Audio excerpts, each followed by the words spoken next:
Hi, welcome. This week I'm going to be cleaning and lubricating the chain on my Benelli TnT.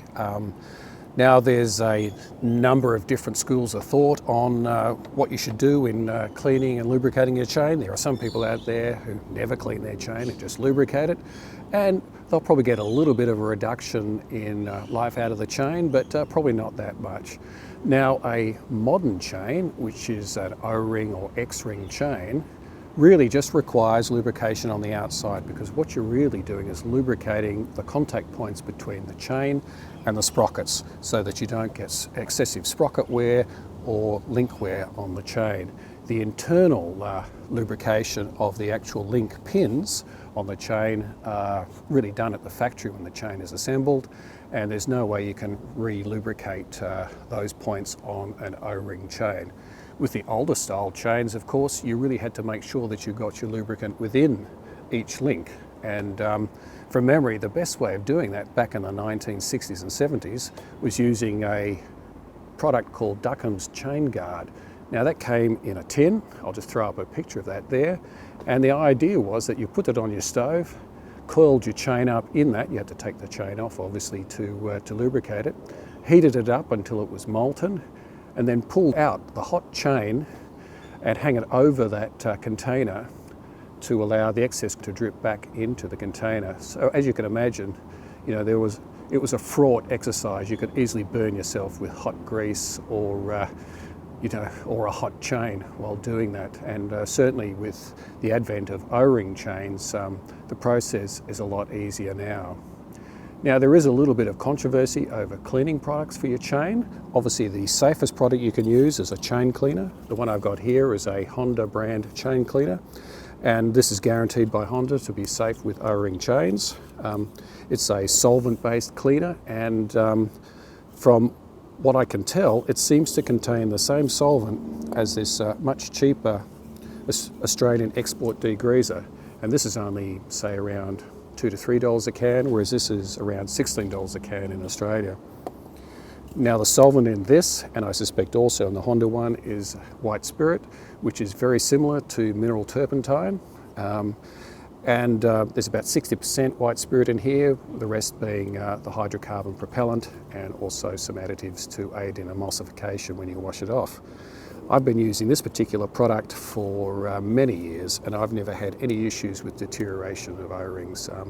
Certainly white spirits is fine with the most common types of O-rings that are used in automotive service, and I suspect anything that is safe with petroleum, O-rings that are safe with petroleum products would be fine with this. But that decision is up to you. If you are looking for a cheaper alternative to these expensive chain cleaners, you can always use kerosene. Kerosene is a very good degreaser. You can use it around the engine and also on the chain, and was certainly a very common product to use on motorcycles back in the old days. Certainly I remember my father talking about the using of kerosene on just everything on his motorcycle, you know, to give the paintwork a bit of a shine, clean the oil off the engine and clean the chain. So there you have it. Now the first thing we need to do is apply this product to the chain and sprockets. Now you don't want to run the engine while you're doing this, because you do run the risk of losing a finger. I know people who've done it will say, yeah, I'll be careful, but if you're running a brush or a rag on the chain while the engine is running, it is very easy for an item of clothing or your finger to end up in the works there. And I'll tell you what, if you get your finger between the chain and the sprocket, it'll take your finger clean off like a piece of dowel. So do it all by hand. If you're using a degreaser type product, you probably want to minimize contact with the rubber on the tires, but then again, it's not going to be on the wheel, sprockets and chain for that long, so just make sure that you wash it off after application. So the first thing we'll do is apply the product.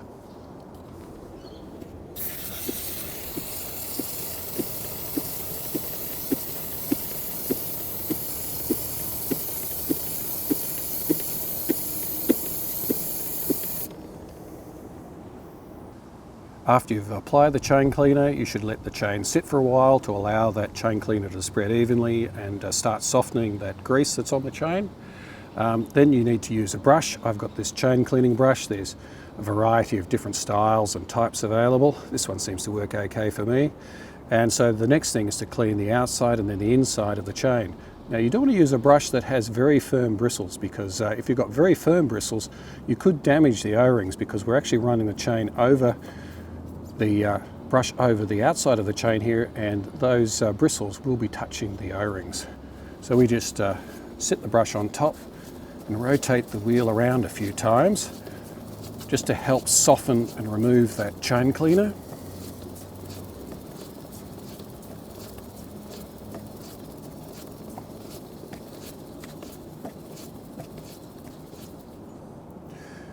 And once we've done the top, I will now do the inside of the chain. So I rotate the wheel the other way.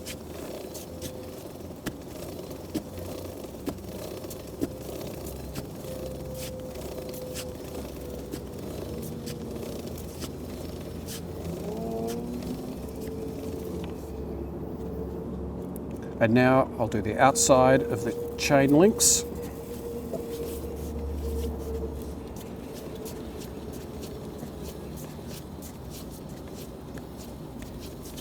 And the inside.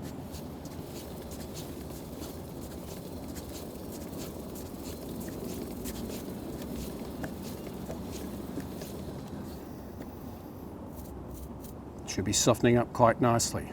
So if the chain is particularly dirty, it's a good idea to apply another application of chain cleaner.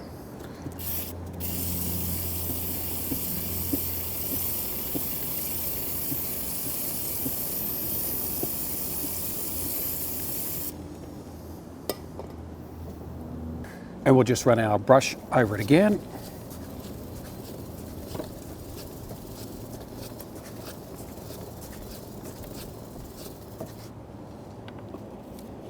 Top and the inside.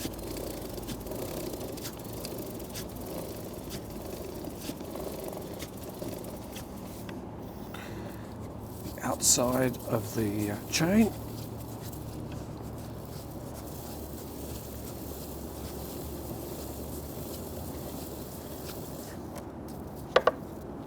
And the inside.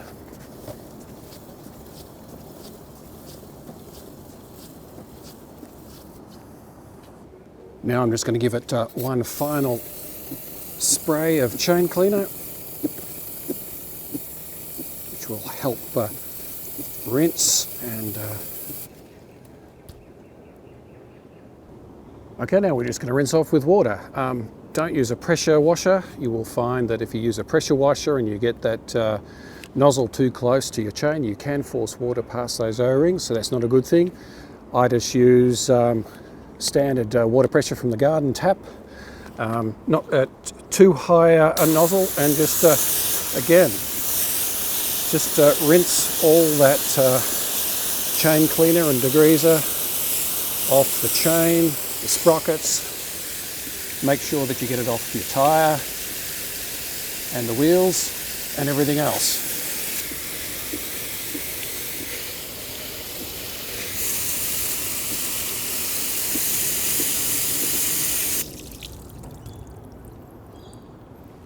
Now I just like to let that sit for a while and dry. Sometimes if the weather's nice, I might just take it for a short run to help fling off the excess water.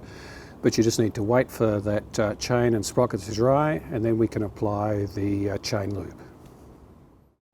Well, the chain and sprockets are now dry, so it's time to apply our lube. I've got a Motul product here. This is the factory line chain lube. I've been using this one for 6 or 7 years, and I'm very happy with it.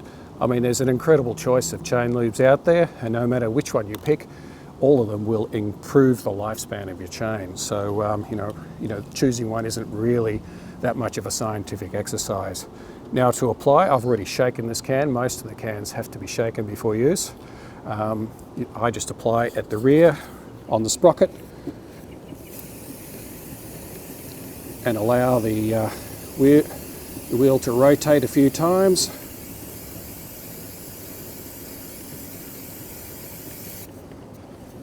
I've done most of that side. Now I'll do the inside of the chain, and I usually do that, you know, it's rather difficult. I'll just do it in here.